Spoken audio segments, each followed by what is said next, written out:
যে বিরল খনিজ নিয়ে যুক্তরাষ্ট্র চীন দ্বন্দ্ব তা পাওয়ার সম্ভাবনা দেখা দিয়েছে বাংলাদেশে, আর সে কারণেই বাংলাদেশকে নিয়ে শুরু হয়েছে চীন যুক্তরাষ্ট্র সহ অন্যান্য প্রভাবশালী দেশের টানাটানি। এমনিতেই ভূ অবস্থানগত অবস্থানের কারণে বাংলাদেশ এখন সমস্ত শক্তির কেন্দ্রে, তাই মাথা খারাপ হয়ে যাচ্ছে প্রতিবেশী ভারতের। এখন বিশ্ব রাজনীতির পাশাপাশি প্রাকৃতিক সম্পদের কারণে বাংলাদেশের কাছে পাত্তাই পাচ্ছে না ভারত। এগিয়ে যাওয়ার মাপকাঠিতে এশিয়ার অভিজাত রয়্যাল বেঙ্গল টাইগার এখন বাংলাদেশ। আর যে ভারত এতদিন আমাদের সুন্দরবনের রয়্যাল বেঙ্গল টাইগারকে অন্যান্য অনেক কিছুর মতো অধিকার করতে চাইছিল, সেই ভারত এখন ভেজা বিড়াল। ডক্টর ইউনূসের সময় বাংলাদেশে যেন সোনার চাষ হচ্ছে। এখন শুধু সোনা নয়, আরও অনেক মূল্যবান ধাতুও পাওয়া যাচ্ছে। যুক্তরাষ্ট্রের প্রযুক্তি কোম্পানি অ্যাপল আইফোন তৈরিতে বিরল মৃত্তিকা ধাতু আমদানি করে চীন থেকে। শুধু আইফোন না, গুরুত্বপূর্ণ যে কোনো ইলেকট্রনিক সামগ্রী তৈরিতে খনিজ ধাতু দরকার হয়। এই খনিজ ধাতু সবচেয়ে বেশি মজুদ রয়েছে চীনে। বর্তমান চীন মার্কিন যুক্তরাষ্ট্র দ্বন্দ্বে চীন সিদ্ধান্ত নিয়েছে এই বিরল মৃত্তিকা ধাতু আর রপ্তানি করবে না।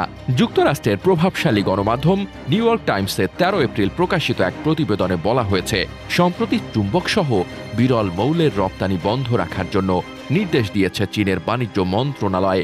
এর ফলে প্রচুর মৌল জাহাজীকরণের অপেক্ষায় বন্দরে পড়ে আছে। প্রতিবেদনে বলা হয়, বিশেষ অনুমতি ছাড়া চীন থেকে এ ধরনের পণ্য রপ্তানি করা যাবে না। সামারিয়াম, টোলিনিয়াম, টারবিয়াম, ডিসপ্রোসিয়াম, লিউটেনিয়াম, স্ক্যান্ডিয়াম, ইট্রিয়ামের মতো প্রায় 17টি বিরল মৌলের অভাবে আমেরিকার প্রতিরক্ষা শিল্প বড় সংকটে পড়তে পারে। আর এই বিশ্ব সংকটের সমাধান আছে শুধু বাংলাদেশে। বাংলাদেশে বিরল খনিজের সন্ধান পাওয়া গেছে বলে জানিয়েছেন বাংলাদেশ ভূতাত্ত্বিক জরিপ অধিদপ্তর। প্রায় 20 বছর ধরে খনিজ নিয়ে কাজ করছে বাংলাদেশ ভূতাত্ত্বিক জরিপ অধিদপ্তর। সংস্থাটির গবেষকরা বলছেন, বাংলাদেশের নদী অববাহিকার বালু, জেগে ওঠা চর, সৈকত বালু এবং কয়লা খনি থেকে বিরল খনিজের সন্ধান পাওয়া গেছে। উত্তরবঙ্গের স্বল্প গভীরতায় প্রাপ্ত ভিত্তিশিলাতে বিরল খনিজ থাকার সম্ভাবনার কথাও বলেছেন তারা।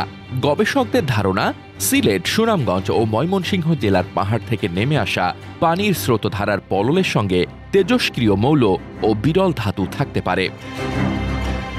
জিএসবি সূত্র থেকে জানা গেছে, শুরুতে যমুনা নদীর বালু পরীক্ষা করে সেখানে থাকা আকরিকের মধ্যে বিরল মৃত্তিকা মৌলের সন্ধান পায় জিএসবির গবেষক দল।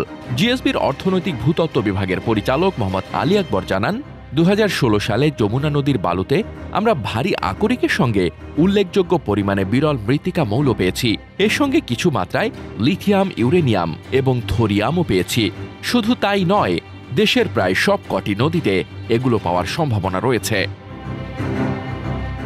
ধরলা নদীর বালু পরীক্ষা করে জিএসবির গবেষকরা স্যামারিয়াম, ইউরেনিয়াম, গ্যাডোলিনিয়াম, টারবিয়াম ও ডিসপ্রোসিয়ামের মতো বিরল মৃত্তিকা মৌলের সন্ধান পেয়েছেন বলে জানিয়েছেন মোহাম্মদ আলী আকবর। তিনি বলেন, মূলত বালুতে থাকা খনিজ মোনাজাইট ও জিরকনের সঙ্গে বিরল মৃত্তিকা মৌলের উপস্থিতির প্রমাণ মিলেছে। প্রতি কেজি বালুতে 60 থেকে 176 মিলিগ্রাম এসব মৌলের উপস্থিতি পেয়েছেন তারা। গবেষকদের গবেষণা বলছে, বাংলাদেশে রয়েছে বিরল মূল্যবান ধাতু, আর এই ধাতুর সঠিক ব্যবহার বাংলাদেশকে নিয়ে যেতে পারে সবচেয়ে শক্তিশালী অবস্থানে। তবে তার জন্য দরকার একটা সঠিক পরিকল্পনা এবং দেশপ্রেম।